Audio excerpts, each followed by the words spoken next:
আসসালামু আলাইকুম। বাংলাদেশ বেতার গোপালগঞ্জ। খবর পড়ছি শরীফা রহমান। মাদারীপুর জেলার চিকিৎসা সেবায় স্বেচ্ছাসেবী সংগঠন বন্ধন পরিবারের উদ্যোগে গতকাল সদর হাসপাতালে ব্লাড ব্যাংকের উদ্বোধন করা হয়েছে। মাদারীপুর ২ আসনের সংসদ সদস্য জাহানদার আলী মিয়া প্রধান অতিথি হিসেবে এই ব্লাড ব্যাংকের উদ্বোধন করেন। উদ্বোধনকালে সংসদ সদস্য বলেন, জরুরি মুহূর্তে রক্তের অভাবে যেন কোনো রোগীর মৃত্যু না হয় সে লক্ষ্যেই এই ব্লাড ব্যাংক গুরুত্বপূর্ণ ভূমিকা রাখবে।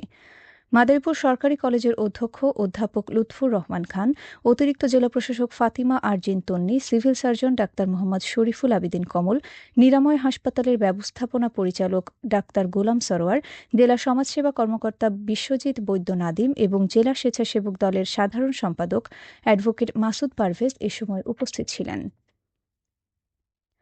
মাদারীপুর ৩ আসনের সংসদ সদস্য আনিসুর রহমান খোকন তালুকদার বলেছেন, দেশের মানুষের মৌলিক অধিকার নিশ্চিত করতে সরকার কাজ করে যাচ্ছে।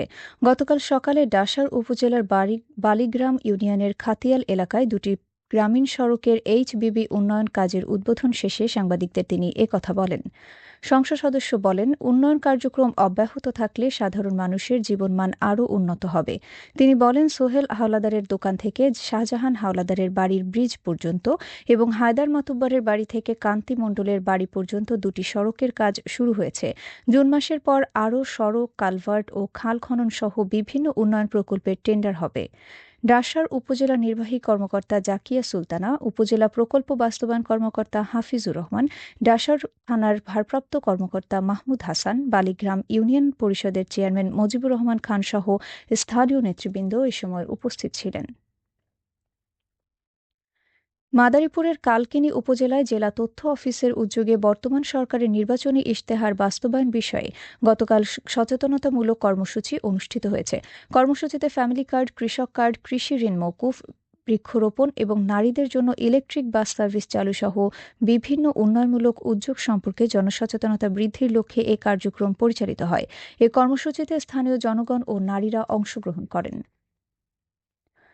শরীয়তপুর সদর উপজেলার পালং বাজারে গতকাল ভোক্তা অধিকার সংরক্ষণ অধিদপ্তর অভিযান চালিয়ে ৬টি প্রতিষ্ঠানকে ১১,০০০ টাকা জরিমানা করে। জাতীয় ভোক্তা অধিকার সংরক্ষণ অধিদপ্তরের সহকারী পরিচালক জান্নাতুল ফেরদৌস এই অভিযানে নেতৃত্ব দেন। অভিযানে ভাউচার না থাকা, মূল্য তালিকা প্রদর্শন না করা এবং ভেজাল পণ্য সংরক্ষণের অভিযোগে এ জরিমানা করা হয়। অভিযানে সহযোগিতা করেন জেলা মার্কেটিং কর্মকর্তা মোহাম্মদ বাবুল। মাদারীপুরের ডাসার উপজেলার বীরমোহন স্কুলের সামনে অভিযান চালিয়ে শ্রী হীরালাল দাস নামে এক মাদক কারবারিকে ২৭ পিস ইয়াবাসহ গ্রেফতার করেছে পুলিশ। পুলিশ জানায়, গত বুধবার সন্ধ্যায় গোপন সংবাদের ভিত্তিতে অভিযান চালিয়ে তাকে আটক করা হয়। পরবর্তীতে তার বিরুদ্ধে মাদকদ্রব্য নিয়ন্ত্রণ আইনে মামলা দায়ের করে গতকাল তাকে আদালতে প্রেরণ করা হয়। ফরিদপুরে ১২ বছর বয়সী এক কিশোরকে বলাৎকার করার চেষ্টার অভিযোগে আলী হোসেন নামে এক ব্যক্তিকে ৭ বছরের সশ্রম কারাদণ্ড দিয়েছে আদালত। একই সঙ্গে ২০,০০০ টাকা জরিমানা, অনাদায়ে আরও ৬ মাসের বিনাশ্রম কারাদণ্ডের আদেশ দেওয়া হয়েছে। গতকাল ফরিদপুরের নারী ও শিশু নির্যাতন দমন ট্রাইব্যুনালের বিচারক জেলা ও দায়রা জজ শামীমা পারভীন এই রায় ঘোষণা করেন। রাষ্ট্রপক্ষের আইনজীবী জানান, ২০২৫ সালের ৬ সেপ্টেম্বর সকালে কিশোরটি বাড়ির পাশে আলী হোসেনের দোকানে যায়। এ সময় কৌশলে শিশুটিকে দোকানের পাশে ডেকে নিয়ে যৌন হয়রানি ও বলাৎকার চেষ্টা করেন আলী হোসেন। এ ঘটনায় ভুক্তভোগী শিশুর বাবা বাদী হয়ে নগরকান্দা থানায় শিশু ধর্ষণ চেষ্টার অভিযোগে একটি মামলা দায়ের করেন।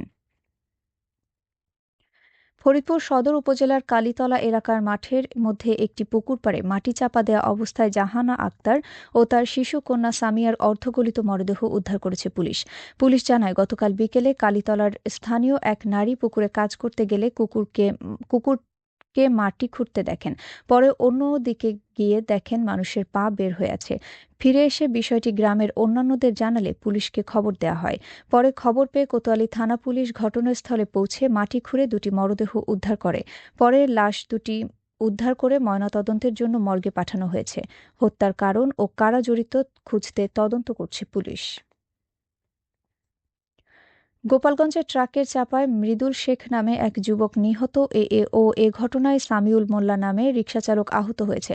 গতকাল রাতে গোপালগঞ্জ টেকেরহাট সড়কের ভেড়ার বাজার এলাকায় এ দুর্ঘটনা ঘটে। পুলিশ জানায়, সদর উপজেলার উলপুর থেকে একটি রিকশায় করে গোপালগঞ্জ শহরে যাচ্ছিলেন মৃদুল। এ সময় ভেড়ার বাজার এলাকায় রিকশাটিকে দ্রুতগামী একটি ট্রাক চাপা দেয়। এতে ঘটনাস্থলে মৃদুল শেখ নিহত ও রিকশাচালক সামিউল মোল্লা গুরুতর আহত হয়। পরে স্থানীয়রা হতাহতের উদ্ধার করে গোপালগঞ্জ মেডিকেল কলেজ হাসপাতালে নিয়ে যায়। সবশেষে আবহাওয়া।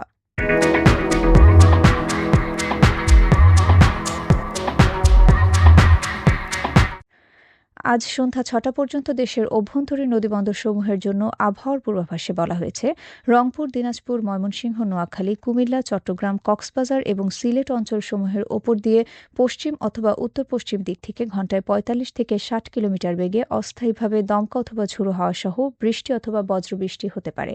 এসব এলাকার নদীবন্দরসমূহকে ১ নম্বর সংকেত দেখাতে বলা হয়েছে। খবর শেষ হলো। আমাদের পরবর্তী খবর প্রচারিত হবে আগামীকাল সকাল ৮টা ৩০ মিনিটে বাংলায়।